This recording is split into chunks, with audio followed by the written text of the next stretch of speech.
मजदूर से, आप ट्रेनी मजदूर से मशीनों पे कार्य करवाते हो, क्यों न मालिक के खिलाफ अनफेयर लेबर प्रैक्टिस के उसमें चालान किया जाए और उसको सजा दी जाए। लेकिन उसने वो काम नहीं किया। इसको लेके यूनियन ने जो ठेका मजदूर हैं, जो मशीनों पे मुख्य उत्पादन में लगे हुए हैं, उसको लेकर यूनियन ने अनफेयर लेबर प्रैक्टिस की कंप्लेंट लगाई लेबर डिपार्टमेंट में, लेकिन कोई सुनवाई नहीं। कोई मालिक के खिलाफ जो है कार्रवाई की बात नहीं। कार्रवाई की बात किसके खिलाफ? यूनियन के खिलाफ कि एक ठेका मजदूर को यूनियन की सदस्यता आपने क्यों दे दी। यानी पूरा बेलसोनिका प्रबंधन के साथ साथ पूरा मारुति मैनेजमेंट इसमें उतर आता है मामले में, और बड़े स्तर पर विरोध होने लगता है हमारा कि यूनियन ने ये क्यों कर दिया। ये किसी भी यूनियन ने आज तक नहीं किया, तो यूनियन ऐसा क्यों कर रही है। तो एक बड़ा सवाल है साथियों, ये बहुत ही महत्वपूर्ण सवाल है। 5/12/2022 को भी हमने कंप्लेंट दायर की प्रबंधन के खिलाफ कि भाई इस तरीके के गतिविधियां जो है प्रबंधन कर रहा है उसके खिलाफ आप कार्रवाई करिए ना। श्रम कानूनों में प्रावधान है, जो पुराने श्रम कानून है। लेकिन हम देखते हैं कि इंडस्ट्रियों के अंदर, और आज भी हम देखते हैं कि लेबर कोड के अंदर जो प्रावधान किए गए हैं, जो पुराने श्रम कानूनों को खत्म करके जो लेबर कोड लेके आए गए हैं सरकार ने, उन लेबर कोड के अंदर भी जो ये प्रावधान किए गए हैं कि स्थायी काम पे स्थायी रोजगार की जगह जो स्टैंडिंग ऑर्डर एक्ट है उसके अंदर ये प्रावधान कर दिया गया कि स्थायी कार्य पर अब स्थायी श्रमिक की आवश्यकता नहीं है, उसके स्थायी कार्य पर फिक्स टर्म एम्प्लॉयमेंट के तहत भी वर्कर नियुक्त किया जा सकता है। ये एक बड़ा बदलाव है। लेकिन अभी तक पुराने श्रम कानून लागू हैं, तो उन पुराने श्रम कानूनों की मालिक धज्जियां उड़ा रहे हैं। ये तो एक यूनियन वाली फैक्ट्री में है जिसमें यूनियन स्ट्रगल कर रही है, और जिन फैक्ट्रियों में यूनियन नहीं है उनमें क्या हालात है। तो ये एक बहुत ही महत्वपूर्ण सवाल है कि बहुत सारी इंडस्ट्रियों में तो पूरे के पूरे ठेका मजदूरों से मुख्य उत्पादन का काम करवाया जाता है, मशीनों के ऊपर कार्य करवाया जाता है, जबकि पुराने श्रम कानूनों में ये गैर कानूनी है। इसके ऊपर पूरा श्रम विभाग, पूरा प्रशासन चुप्पी साध लेता है। चुप्पी ही नहीं, वो मालिकों के साथ खड़ा हो जाता है। उसने अपनी व्यवहारिक कार्रवाई में दिखा दिया, यूनियन के पंजीकरण को रद्द करने का जो शो कोस नोटिस भेजा। इससे आगे की जो कार्रवाई वो ठेका मजदूरों की मेंबरशिप को यूनियन ने, और कोई रास्ता जब नहीं बचा, उस ठेका वर्कर की मेंबरशिप को यूनियन ने टेम्परेरी कैंसिल करना पड़ा, और वो ठेका वर्कर फिर हाई कोर्ट पहुंचे, और हाई कोर्ट में उनका मामला लंबित है।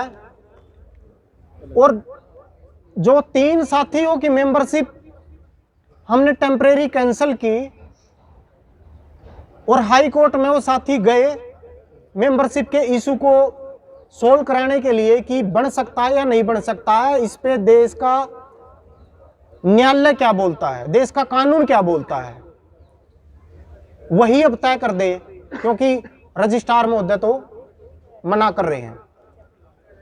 तो उसकी एक लंबी डेट लगी है 17 जुलाई 2023 की।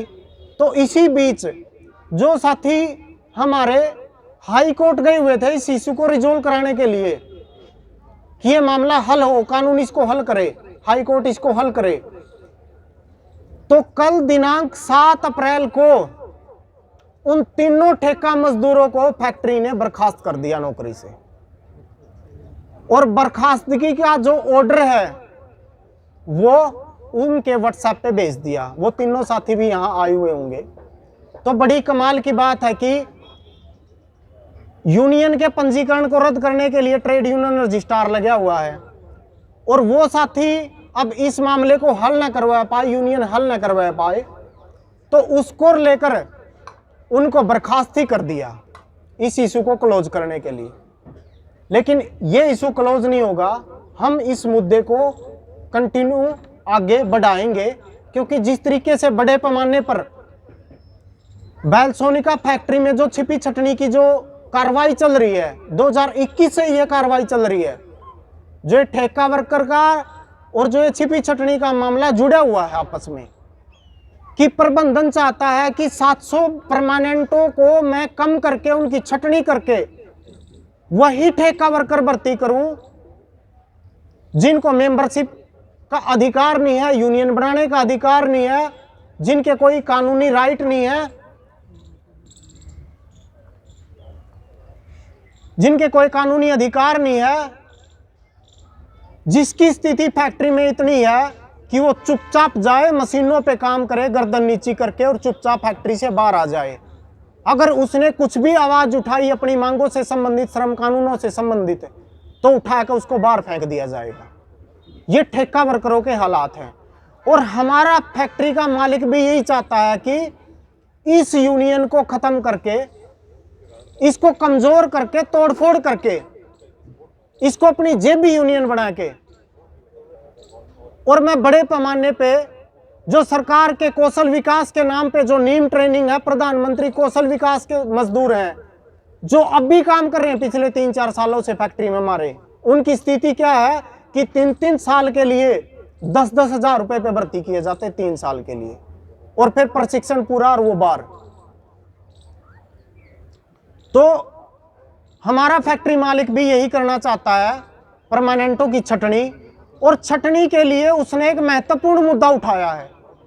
वो महत्वपूर्ण मुद्दा उसने ये उठाया है कि जो मजदूर पिछले 10-15 सालों से यहां काम कर रहे हैं इस फैक्ट्री में, और जिन मजदूरों ने 10-15 सालों में मारुति की लगभग लाखों गाड़ियां बनाई होंगी, उनमें से बहुत सारे मजदूरों के दस्तावेज फर्जी हैं।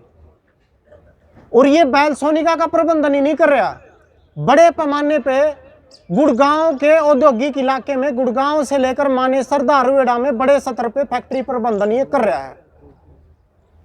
जो छोटी छोटी वेंडर कंपनियों की यूनियनें हैं, जिनमें छोटी छोटी तादाद है परमानेंट वर्कर की, तो उस छोटी ही तादाद को भी वो कम करने पे लगा हुआ है कि कैसे न कैसे करके इस छोटी सी तादाद को भी मैं साइड कर दूं, और इसके बदले में जो प्रशिक्षण के नाम पे हैं, जो ट्रेनिंग के नाम पे हैं, जो ठेका वर्कर हैं, सस्ते से सस्ता मजदूर जिनके कोई कानूनी अधिकार नहीं हो, एक तरीके से अधिकार विहीन मजदूर फैक्ट्री में लेके आ जाए और उससे जो है काम करवाया जाए और उसके श्रम की लूट की जाए, अति मुनाफा कमाया जाए। अब मुनाफे से भी उनका काम नहीं चल रहा है, अति मुनाफा कमाया जाए। तो पिछले 2 सालों से लगभग, ये जुलाई 21 में मामला बेलसोनिका में शुरू हुआ था, और तब से बेलसोनिका यूनियन इस फर्जी दस्तावेज वाले मामले पे कानूनी पहलू से भी और अपने सड़क के पहलू से भी लगातार संघर्ष के मैदान में डटी हुई है। इसको लेकर हमने ढेरों तो ज्ञापन डीसी साहब को दे चुके हैं, और प्रबंधन को भी जब ये मामला शुरू किया था हमने खुद एमडी को की, जो एमडी जापानीज एमडी वहीं बैठता है फैक्ट्री के अंदर, उस एमडी को भी यूनियन ने पत्र लिखकर बोला कि आप इस तरीके से जो ये छिपी छटनी करना चाहते हैं मजदूर की, इसको क्लोज किया जाए। तो उसने साफ तौर पे बोल दिया कि मेरी फैक्ट्री में परमानेंट वर्कर 700 है, और मेरी जो फैक्ट्री है उसके लेवल की फैक्ट्रियों में जो परमानेंट की तादाद बहुत कम है, मैं छटनी के अलावा मेरे पास दूसरा कोई ऑप्शन नहीं है। तो ये बातचीत है साथियों, पिछले 2 सालों से हम इस छिपी छटनी के खिलाफ लड़ रहे हैं।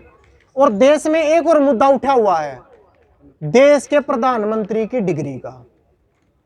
देश के प्रधानमंत्री की डिग्री की वैल्यू इतनी है कि हाई कोर्ट जो है डिग्री देने से मना कर रहा है, दिल्ली यूनिवर्सिटी डिग्री देने से मना कर रही है। और मजदूरों की डिग्रियां इतनी सस्ती हैं कि कोई भी जांच एजेंसी जाकर मजदूरों को साबित कर रही है कि भाई ये फर्जी है। जिस मजदूर ने 15 सालों में लाखों गाड़ियों का उत्पादन कर दिया मारुति के लिए, आज उनको कह रही है फर्जी है, तुम बाहर जाओ। एक फैक्ट्री है लूमैक्स, उसमें 250 परमानेंट है, 800 कॉन्ट्रैक्चुअल वर्कर हैं। 1100-1200 वर्करों की तादाद में 250 परमानेंट है। उन 250 परमानेंट के ऊपर भी फर्जी वाली तलवार लटका दी मालिक ने कि तुम्हारे में भी फर्जी है। एक सनबीम फैक्ट्री है, उसमें भी फर्जी है। बजाज फैक्ट्री है, उसमें भी फर्जी है। तो गुड़गांव के सत्र पे ये छटनी करने की मालिकों ने कैंपेन चला दिया फर्जी के नाम से। 15-15 साल काम करते हुए बोलिए वर्करों को वो फर्जी हैं। एक हमारा ये इशू है कि जो मजदूर जब ठेकेदारी प्रथा के अंदर फैक्ट्री में आता काम करने के लिए, मात्र उसकी तनख्वाह 10,000 रुपये होती है। और जब हम आए थे 2008-9 में तो हमारी तनख्वाह मात्र 5,000 रुपये थी। एक मशीन पे काम करने वाले मजदूर की डिग्री फर्जी है। और कौन सी डिग्री? काम करने के लिए ITI 10वीं +2। इस मुद्दे को लेकर अभी वार्ताएं जारी हैं। हमने 1 अप्रैल को टूल डाउन किया था, 1 मार्च को 2023 को वो 6 घंटे टूल डाउन चला। और उसमें हमारी मांगे यही थी कि भाई जो फर्जी के नाम से ये चीजें हैं ये आप क्लोज करिए। और इसमें एक और महत्वपूर्ण सवाल ये है साथियों कि जो ये फर्जी के नाम से जो ये मैनेजमेंट ने शुरू किया, हमने मैनेजमेंट को चिट्ठी लिख के जांच कार्रवाई में 3 चीजें उससे मांगी कि फैक्ट्री के पास किसी भी मजदूर को भर्ती करने का कोई क्राइटेरिया मापदंड है? फैक्ट्री के पास कोई एडवर्टाइजमेंट है? फैक्ट्री के पास मजदूर भर्ती करने की कोई नोटिफिकेशन है जिससे भर्ती निकालता है वो? इन तीनों के बारे में प्रबंधन का जवाब ये था, प्रबंधन का जवाब कि हमारे पास कोई भी ये क्राइटेरिया पॉलिसी कंपनी की नहीं है, कुछ भी नहीं हमारे पास। हम जो भी मजदूर आता है उसी से सेल्फ डिक्लेरेशन लेते हैं और उसी आधार पे उसकी जो है वो करते हैं। ये मैनेजमेंट का जवाब था। और 21 मार्च 2023 की अतिरिक्त उपायुक्त महोदय गुड़गांव के पास वार्ता में भी प्रशासनिक अधिकारी ने यही सवाल उठाए उसके सामने, प्रबंधन के सामने, कि भाई मैं IAS अधिकारी हूं, जब मैं भर्ती होता हूं तो एक बकायदा पूरा जो है सिस्टम निकलता है, पूरा नोटिफिकेशन होता है, क्या क्वालिफिकेशन है, पूरी एडवर्टाइजमेंट आती है, क्या आपके पास है? 21 मार्च से लेकर आज 8 मार्च को हम प्रेस कॉन्फ्रेंस कर रहे हैं, उसके बीच में 8 अप्रैल को प्रेस कॉन्फ्रेंस कर रहे हैं, उसके बीच में लगभग 10 वार्ताएं हो चुके हैं। उन 10 वार्ताओं में भी प्रबंधन वो चीज लाके पेश नहीं कर रहा है कि कंपनी के पास कोई क्राइटेरिया, कोई मापदंड तो होना चाहिए भर्ती करने का वर्कर को। लेकिन असल में साथियों फैक्ट्री के अंदर भर्ती करने का एक क्राइटेरिया होता है, जो बाहर एक फैक्ट्री के बाहर बोर्ड लगा होता है कि 18 साल से कम उम्र का व्यक्ति फैक्ट्री में प्रवेश करना निषेध है। यह मुख्य क्राइटेरिया होता है। फैक्ट्री मालिक तो चाहेगा कि मुझे सस्ते से सस्ता मजदूर मिले, मैं उसका शोषण करके अधिक से अधिक मुनाफा कमा सकूं। कौन मालिक नहीं चाहेगा ये? और हम इसी तरीके से भर्ती हुए थे, कोई 10वीं पे, कोई +2 पे, कोई ITI पे। अब उसने मजदूरों की छटनी करने के लिए ये दस्तावेज अपने आप लगा दिए, उसके ठेकेदारों ने अपने आप लगा दिए। और जब उससे वो चीज मांगी जा रही है कि तो क्राइटेरिया लेके आ, वो चीज पेश नहीं कर रहा है। तो छटनी का, ये छिपी छटनी का जो पूरे गुड़गांव में कैंपेन चलाया पूरे इंडस्ट्रियल इलाके में, पूरे इंडस्ट्री के मैनेजमेंट ने, हम इसका घोर विरोध करते हैं। एक तो ये चीज है साथियों। तीसरी चीज है जो यूनियन स्ट्रगल कर रही है, जो लेबर कोड वाला इशू है और जो ठेका प्रथा वाला इशू है। ठेका वर्करों के ऊपर यूनियन ने एक सामूहिक मांग पत्र डाला 13 नवंबर 2021 को। स्थायी काम पर स्थायी रोजगार, समान काम का समान वेतन। ये लागू किया जाए फैक्ट्री के अंदर, ये कानूनों में है। हम कानूनों की पालना करवाना चाह रहे हैं श्रम विभाग से। स्थायी काम पे स्थायी रोजगार श्रम कानूनों में समान काम का समान वेतन देश की सर्वोच्च अदालत का फैसला है। वो 2 साल बीतने को है, उसको 1.5 साल से ऊपर का समय हो चुका है, लेकिन उस सामूहिक मांग पत्र के ऊपर मैनेजमेंट का उत्तर आता है, श्रम विभाग को उसका रिप्लाई पेश करता है कि यूनियन को इसकी मांग उठाने का कोई अधिकार नहीं है। भाई, एक फैक्ट्री की यूनियन अपनी फैक्ट्री में अगर श्रम कानूनों की पालना, देश के सर्वोच्च अदालत के फैसले की पालना करवाने के लिए कोई सामूहिक मांग पत्र डाल रही है, तो उसकी पालना अगर यूनियन नहीं करवाएगी, यूनियन नहीं डालेगी, तो और कौन आएगा उसकी पालना करवाने के लिए? और कौन आएगा उनकी मांगे उठाने के लिए? स्थायी काम पे स्थायी रोजगार लागू करो। 1.5 साल से ज्यादा समय बीत चुका है, उसके ऊपर भी श्रम विभाग को मतलब शर्म नहीं आ रही है, कोई जवाब नहीं। जवाब क्या है? उल्टा यूनियन को इशारे समझाइश प्रदान कर रहे हैं श्रम विभाग से लेकर प्रशासनिक अधिकारी से लेकर बैल सोनिका की मैनेजमेंट, कि भाई तुम इनके इशू को छोड़ो, तुम अपने इशू के पे बातचीत करो, तुम्हारे मुद्दे क्या हैं। जब हम अपने मुद्दे पे बातचीत करते हैं कि जो ये फर्जी के नाम पे छटनी है इसको बंद करो, तो फिर वो बोलता है फर्जियों को छोड़ो, तुम अपने बारे में बातचीत करो। मतलब वो कितना उसको सिकुड़ रही है मैनेजमेंट वर्कर को। और फिर जब हम बाकियों के बारे में बोलते हैं, फिर बोलते हैं तुम 8 अपने बारे में बातचीत करो ना यूनियन पदाधिकारी। यानी ये है जेब की यूनियन बनाने की पूरी साजिश। तो स्थायी काम पे स्थायी रोजगार श्रम कानूनों में निहित है, उस सामूहिक मांग पत्र पे श्रम विभाग कोई फैसला नहीं करवा पा रहा है। उल्टा जब लेबर कमिश्नर के पास ये मांग पत्र पहुंचा, तो वहां से जो अतिरिक्त जो सचिव है, श्रम सचिव है, जो अतिरिक्त श्रम सचिव, उसने कानूनी दांव पेच में उल्टा यूनियन को ही फंसा दिया कि भाई तुम 1970 के कॉन्ट्रैक्ट एबोलिशन बोर्ड में जाओ, वहां पे अपनी कंप्लेंट दायर करो, ये करो। मतलब कि वो सारा काम हम ही करें, कानून की पालना श्रम विभाग का काम नहीं है, और जब यूनियन करे तो उसका काम नहीं है ठेका वर्कर की आवाज उठाना। तो ये हालात है फैक्ट्रियों में ठेका वर्कर के। और एक यूनियन के जब वो यूनियन उसकी मांग उठावे है, तो वहां छटनी के रूप में परमानेंट कोई कम करने की प्लानिंग कर दी जाए। और जब लेबर कोड की मांग उठाते हैं, तो बैल सोनिका का मैनेजमेंट यूनियन को बैठा कर बोलता है कि ये लेबर कोड तो तुम्हारे पक्ष में है। हमने बोला कि भाई जो श्रम कानून पक्ष में है तो उनको तो लागू नहीं कर रहा, तो लेबर कोड को पक्ष में लाने की बातचीत कर रहा है। लागू मतलब लेबर कोड की पूरी जानकारी है, और जैसे ही वो जो है लागू हो जाएंगे उसको तुरंत इंप्लीमेंट कर देगा, लेकिन श्रम कानूनों को इंप्लीमेंट नहीं करेगा। स्थायी काम पे स्थायी रोजगार यूनियन को बोलता है कि यूनियन का अधिकार नहीं है, काम नहीं है लागू करवाना। ठेका मजदूरों की परमानेंट करवाने के लिए, वेतन बढ़ोतरी के लिए मांग पत्र डाला हुआ है, उसके ऊपर बोल रहा है कि भाई यूनियन को अधिकार नहीं है मांग उठाने का। ना तो यूनियन को अधिकार है मांग उठाने का। यूनियन जब अपने में शामिल करती है, उसको सदस्यता देती है, तो ट्रेड यूनियन रजिस्ट्रार महोदय बोल देते हैं कि तुम्हें अधिकार नहीं है, तुम गैर कानूनी काम कर रहे हो। हाई कोर्ट में इशू जाता है तो लंबी लंबी डेट लग जाती है। एक यूनियन के पास, छोटी सी यूनियन के पास इतने संसाधन थोड़ी होंगे कि वो लंबे समय तक झेल पाए। तो आज इस छटनी के मैटर पर लड़ते लड़ते यहां पहुंच चुके हैं मामला कि 1 मार्च को टूल डाउन के बाद, 1 मार्च 2023 को टूल डाउन के बाद श्रम विभाग और प्रबंधन के बीच वार्ताएं शुरू हुई।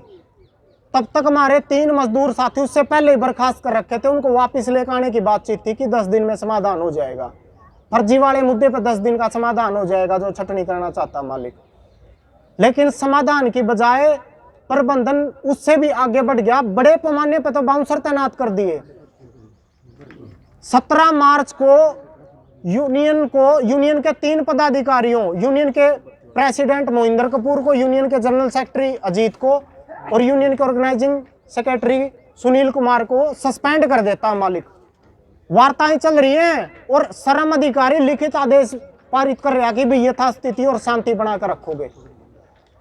17 मार्च को यूनियन के पदाधिकारियों को सस्पेंड करके मैनेजमेंट मैसेज दे रही है श्रम विभाग प्रशासन को कि हम नहीं तेरी शांति की अपील मानते, हमने तो 3 यूनियन पदाधिकारियों को सस्पेंड कर दिया। मतलब यूनियन को कमजोर करने के लिए, तोड़ने के लिए, कि इनका ये मूवमेंट कोलैप्स हो जाए उस पूरे मामले को लेकर। और प्रबंधन यहीं तक नहीं रुका। 18 मार्च को जब हम अपने यूनियन ऑफिस जाते हैं तो बड़ी संख्या में पुलिस तैनात कर दी जाती है। हम हमारे मजदूर आके हमें अंदर लेके जाते हैं, भाई यूनियन ऑफिस में तो काम करेंगे, आपने कंपनी से तो सस्पेंड करा, यूनियन से तो नहीं हुए हैं सस्पेंड। उसके बाद हम 18 को आते हैं, वो पुलिस वाले हमारे पास आते हैं, भाई मामला क्या? मका जी सस्पेंड कर दिया, इधर से वार्ताएं चल रही हैं, हम अपने यूनियन ऑफिस में आए हैं, बताओ क्या करें? बोला ठीक है, ये तो आपका रिंग का मामला है। 20 मार्च को हम फिर जाने की तैयारी करते हैं यूनियन ऑफिस में, बड़ी संख्या में बाउंसरों को तैनात कर दिया।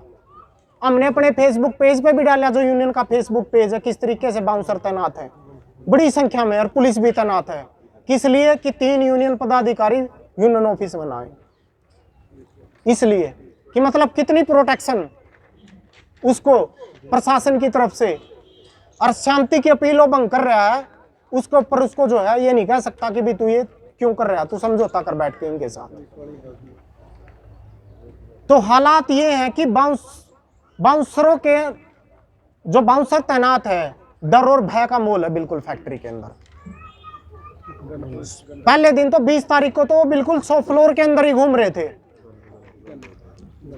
और इसकी शिकायत यूनियन ने की पुलिस कमिश्नर महोदय को, आज तक उसके ऊपर कोई कार्रवाई नहीं।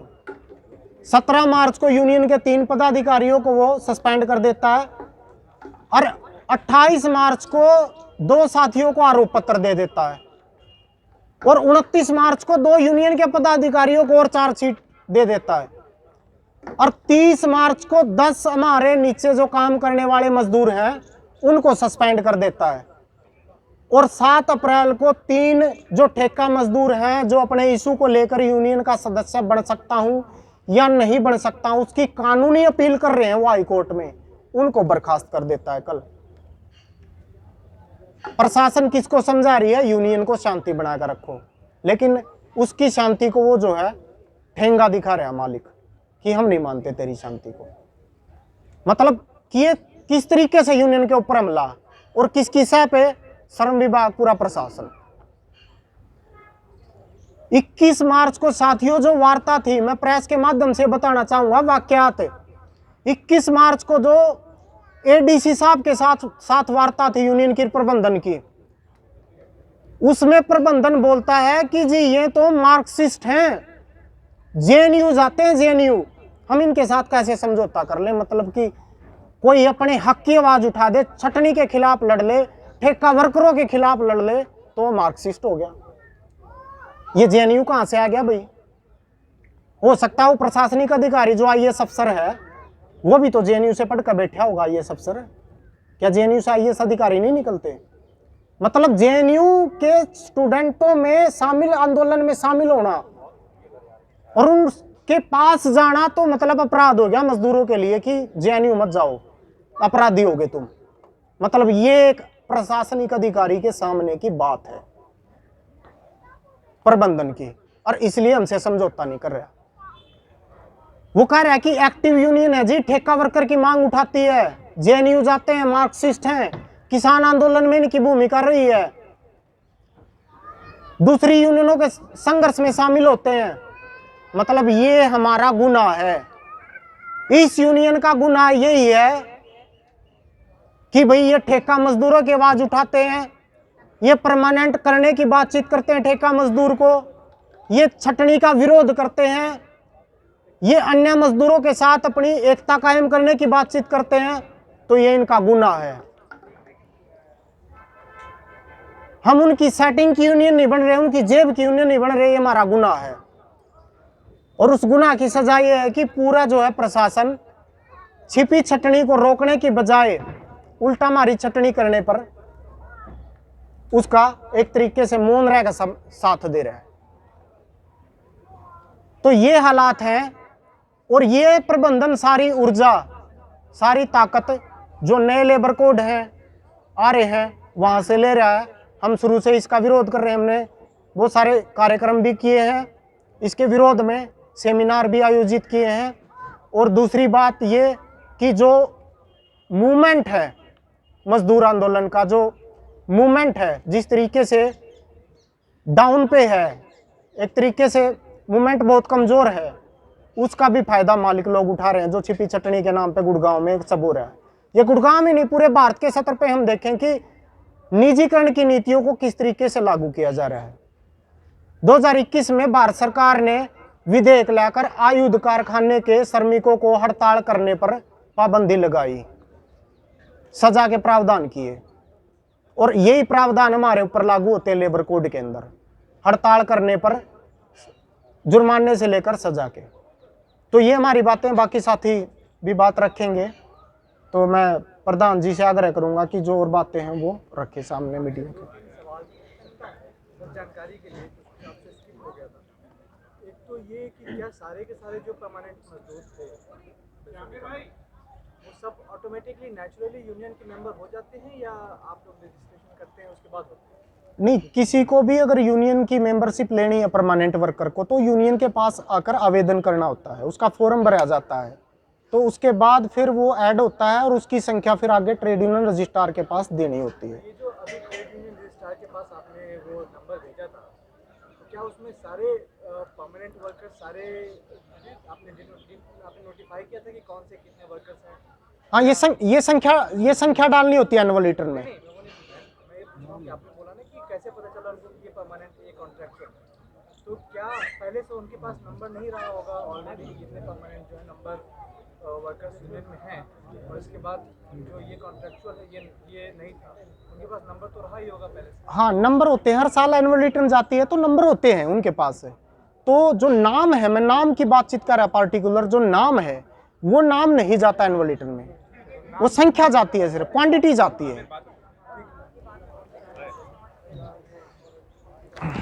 तो सभी बातें लगभग जो है साथी, सभी बातें जो है लगभग साथी अजीत ने बता दी है, लेकिन साथियों इसके साथ साथ जो भी ये संघर्ष चला हुआ है, पूरे 2 साल इसको हो चुके हैं, इस दरमियान यूनियन ने तमाम ज्ञापन दिए और तमाम ज्ञापन दिए, यूनियन ने तमाम धरने प्रदर्शन दिए, और यहाँ तक कि ये जो बाउंसर की जो स्थिति है कंपनी के अंदर, 23-24 फरवरी से लेकर आज तक उनकी संख्या कंपनी के अंदर लगातार बढ़ती रही है, और इस पर लेकर हमने ये लगातार कंप्लेंटें भी दायर की। एक 2 मार्च को कंप्लेंट करी बाकायदा फ़ोटो के साथ, फिर 16 मार्च को जारी करी, और फिर एक 3 अप्रैल को करी।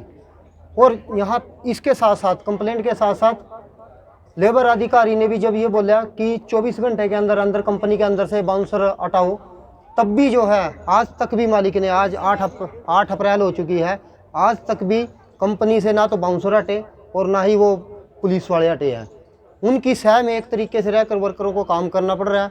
और जब कंटीन में या शॉप फ्लोर पर जब वर्कर काम करता है और कंटीन में खाने जाता है, तो वो बाउंसर उनके साथ जो है अभद्र तरीके से व्यवहार करते हैं, जानबूझकर छेड़खानी करते हैं, किसी की थाली में से रोटी उठा लेते हैं, किसी की जो है अन्य चीज़ें उठा लेते हैं, और शॉप फ्लोर पे जाकर उनको चिढ़ाने के और उकसावेपूर्ण कार्यवाहियों को करते हुए उनके वर्किंग एरिया में जाएंगे, उनके साथ सिटियाँ मारते हैं, वहाँ पर जाएंगे। तो इस तरीके की हरकतें जो हैं बाउंसर लगातार कर रहे हैं, और उसकी कंप्लेंटें हम लगातार जारी हैं। फिर भी ये सारा कुछ होने के बावजूद भी जो है आज तक भी कंपनी के अंदर से कोई बाउंसर नहीं हटे। तो कंपनी की मंशा साफ है कि एक एक्टिव यूनियन है गुड़गांव के अंदर, जिसको जो है ख़त्म किया जाए, समाप्त किया जाए। और इसके साथ ही जो परिवारों की स्थिति है, जो ये लगातार कंपनी ने जो वर्करों को निकालना चालू किया, और उसके बाद फिर जब परिवारों को ये बात दिखी कि कंपनी जो है आगे बढ़ती रही, और परिवारों ने 13 जनवरी को भी ज्ञापन दिया, फिर उसके बाद 22 मार्च को ज्ञापन दिया, उसके बाद भी अभी तक कोई समस्या का समाधान नहीं है। और वार्ता में बैठ के प्रबंधन समझौता करने की बजाय मौन हो जाता है, और दूसरी इधर उधर की बातें जैसे साथी अजीत ने बताई हैं कि मार्क्सिस्ट हैं, लेनिन है, ये वहाँ जाते हैं, ये करते हैं, दूसरी यूनियनों के साथ एक्टिव रहते हैं। इस तरीके की जो है अधिकारियों को बात रखते हैं।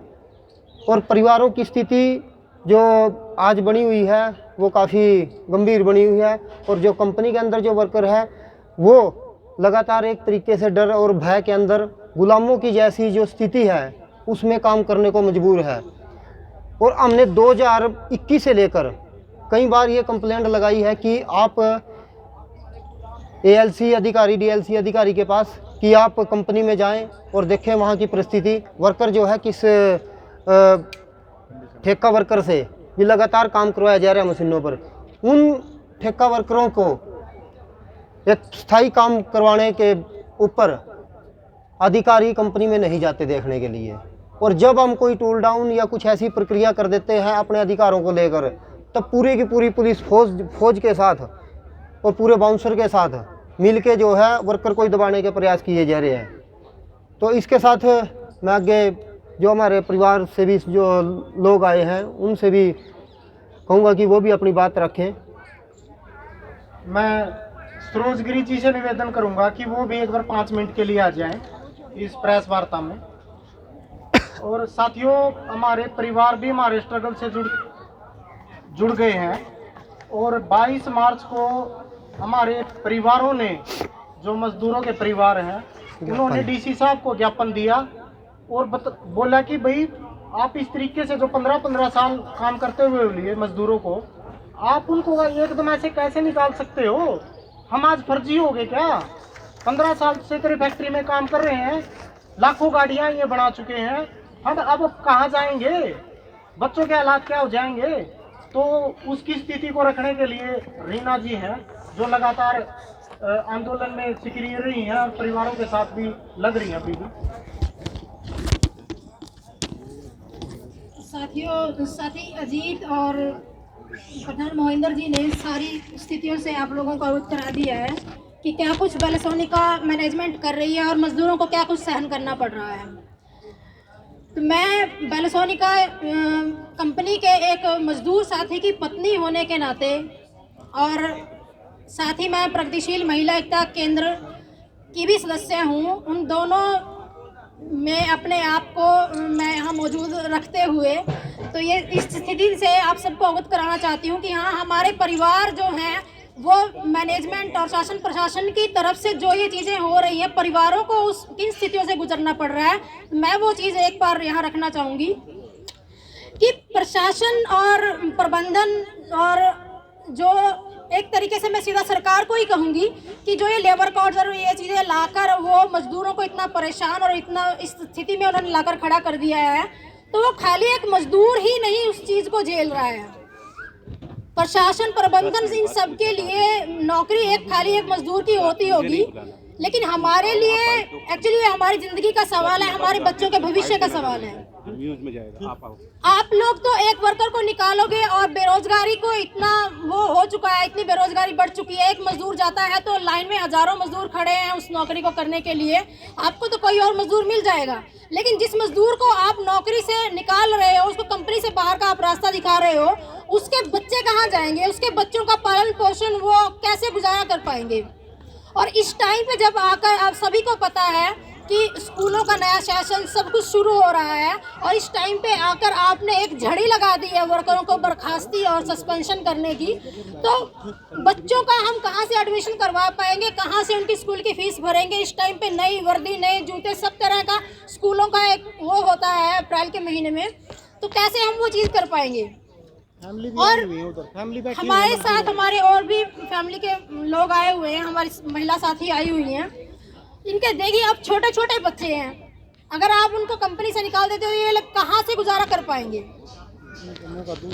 और एक तरीके से ये छोटे छोटे जो बच्चे हैं उनके मुंह से आप दूध छीन रहे हो, उनकी थाली में से आप रोटी उठा रहे हो, उनके मुंह का निवाला छीन रहे हो। तो ये चीज़ हम कैसे सहन करेंगे और कैसे इस चीज़ को होने देंगे? मजदूरों का ये संघर्ष नहीं, उनके परिवारों का संघर्ष है। आप एक व्यक्ति की नौकरी नहीं, आप 4-5 लोगों के आगे का आप खाना उठा रहे हो एक तरीके से। तो मैं इसका पुरजोर विरोध करती हूँ। प्रगतिशील महिला एकता केंद्र संगठन की साथी होने के नाते और एक बैलेसोनिका मजदूर की पत्नी होने के नाते मैं इन चीज़ों की घोर निंदा करती हूँ। बैलेसोनिका प्रबंधन के इन कामों की निंदा करती हूँ, शासन प्रशासन की निंदा करती हूँ जो इनका बढ़ चढ़ कर आगे पूरे तरीके से साथ दे रहा है। और हमारी सरकार जो इन चीज़ों को सब कुछ देखते हुए भी अनदेखा कर रही है। हमारी सरकार को, हमारे शासन प्रशासन को, और एक चीज़ और मैं कहना चाहूँगी कि शासन प्रशासन जो है, प्रशासन आज जो पीछे भर्तियां हो चुकी है वो होंगे परमानेंट नौकरी में, लेकिन अगर जो चीज़ें आप हमारे साथ कर रहे हो, ये सरकार है, वो चीज़ें आपके साथ भी तो करने लग रही है। मैं यहाँ पर मौजूद जितने भी प्रशासन के लोग हैं, मैं सबसे भी ये चीज़ कहना चाहूँगी कि बच्चे आपके भी इसी तरह भूखे मरने वाले हैं। पुलिस में भर्तियां इसी तरीके से हो रही हैं, और अब तो अग्निवीर नाम की जो ये चलाई है, फौज में ये भर्तियां ऐसे ही हो रही हैं। तो मैं यही चीज़ से इन सब जो लोगों को भी चेताना चाहूँगी कि ये खाली मजदूर के साथ नहीं, ये पूरे लोग जो जनता है सबके साथ होने वाला है अगर हम लोगों ने आवाज़ नहीं उठाई है। और एक जो साथी अजीत ने बोला है कि वो परमानेंट मजदूरों को हटा के ठेके के मजदूर भरना चाहता है, क्योंकि उसको तो खाली अपने प्रोडक्शन से मतलब है। प्रोडक्शन एक ठेका वर्कर ने भी उतना ही करना है, परमानेंट ने भी उतना ही करना है, खाली उसको है कि उसको वेजेस कम देने पड़ेंगे। लेकिन अगर आज वो हमें निकाल रहा है और हमें बोल रहा है कि तुम ठेका वर्करों की मांग मत उठाओ, तुम अपने परमानेंट नौकरी जो है और अपने परमानेंट साथियों की उसकी बात करो, तो अगर आप आज हमारे परमानेंट साथियों को निकाल रहे हैं तो वो भी आपकी कंपनी से बाहर निकलने के बाद ठेका मजदूर ही बनेंगे, तो हम उनका साथ क्यों नहीं देंगे? उनके भी बच्चे हमारे बच्चों जैसे ही हैं, उनके परिवार भी हमारे परिवारों के जैसे ही भूखे मरने वाले हैं, तो हम उनका साथ क्यों नहीं देंगे? तो मैं अपनी बातचीत को यही खत्म करते हुए ये कहना चाहूँगी कि हम अपने परिवारों को ऐसे भूखा मरने नहीं देंगे, और आपकी जो ये तानाशाही है इसको हम बर्दाश्त नहीं करेंगे। हम आगे बढ़कर अपने मजदूर साथियों के साथ कंधे से कंधा मिलाकर इस संघर्ष को आगे लेके जाएंगे और जरूर जीत हासिल करेंगे। क्योंकि ये वही बात मैं दोबारा कहना चाहूँगी कि ये एक मजदूर की नौकरी नहीं है, उसके पूरे परिवार का, उसके पूरे परिवार की जिंदगी का, उसके भविष्य का सवाल है। तो प्रबंधन और प्रशासन और मैं सरकार को ये चेताना चाहूंगी कि वो होश में आए और मजदूरों के साथ जो ये हथकंडे वो अपना रही है वो अपने हथकंडे अपनाना छोड़ दे। नहीं तो ये खाली एक बैलेसोनिका नहीं, ये पूरा मजदूर वर्ग एक दिन खड़ा होकर उनको वो सबक सिखाएगा कि इतिहास अपने आप को दोबारा दोहराएगा। धन्यवाद साथियों। एक और महत्वपूर्ण बात आपको बता दें प्रेस वाले साथियों को कि जो 2021 से जब ये मामला चला, 2021 से प्रबंधन ने मतलब फैक्ट्री के अंदर काम करने वाले परमानेंट और जो पुराने ठेका वर्कर हैं उनको इतने आरोप पत्र, चार्जशीट, चौकस नोटिस दे दिए कि 2 सालों में 2 बोरे भर चुके हैं। 2 बोरे, ये 2 बोरे भरे हुए हैं। एक बोरा तो ये रखा है, एक बोरा हम नहीं लेकर आए फैक्ट्री से, ये बोरा भरा हुआ है, आगे रख दे, बिल्कुल आगे। ये चार्जशीट और चौकस नोटिस का बोरा है, नीचे नीचे नीचे चार्जशीट और आरोप पत्र और कारण बताओ नोटिस का बोरा। रहने थोड़ा दिखा दो और ऊपर। ये है मतलब 2 बोरे भर चुके हैं। और किस लिए? ये उकसावेपूर्ण कार्रवाइयां, गर्मी में एयरवाशर बंद कर देना, कैंटीन के खाने में कटौती कर देना, पिछले गर्मियों में एयरवाशर तक बंद कर दिए। और जो मजदूरों को नींबू पानी मिलता है, नींबू पानी, एक शिफ्ट में 500 मजदूर होते हैं, उस पानी में बोले कि हम 1.5 किलो नींबू डालेंगे, मतलब 1.5 किलो नींबू। शर्म आनी चाहिए प्रबंधन को। और आज जो बाउंसर तैनात कर रखे हैं उनके लिए सुबह सुबह दूध केले आते हैं। जो फैक्ट्री में मजदूर मशीन चलाता है उसको तो नींबू पानी में भी कटौती कर दी जाएगी। एक प्रशासनिक अधिकारी के सामने बैठकर हमारा प्रबंधन बोलता है कि मेरे नींबू पानी महंगे पड़ जाएंगे। तो ये हालात हैं साथियों, ये पूरे बोरे भरे हुए हैं। और मैं सरोजगिरी जी से बोलूंगा कि वो भी हमारे आंदोलन से लगातार जुड़े हुए हैं, वो भी जो है इस प्रेस में जो बातें हैं वो भी रखें। बहुत बहुत शुक्रिया आपको मुझे लगता है आज बेलसोनिका ऑटो कंपोनेंट्स इंडिया में जो यूनियन, जो मजदूर साथी लोग जो संघर्ष आज कर रहे हैं, बेलसोनिका यूनियन जो संघर्ष कर रहा है, मुझे लगता है कि इसमें ये असल में बड़ा मुद्दा है। ऐसा लग रहा है कि ये लोकलाइज्ड गुड़गांव का कोई लोकल घटना जैसा लग रहा है, लेकिन ये इंटरनेशनल है। वैसे भी कंपनी जापानीज है, मारुति कंपनी के साथ जुड़ा हुआ ये कंपनी है। मारुति कार, आपको पता है मारुति कंपनी देश का बहुत ही जाना माना, सबसे जाना माना टाटा बिरला जैसा कंपनी है। ये कोई छोटा कंपनी नहीं है। बिल्कुल राजधानी के साथ लगा हुआ जगह में ये हो रहा है, और मैं चाहता हूँ कि इसका जो क्या मायना रखता है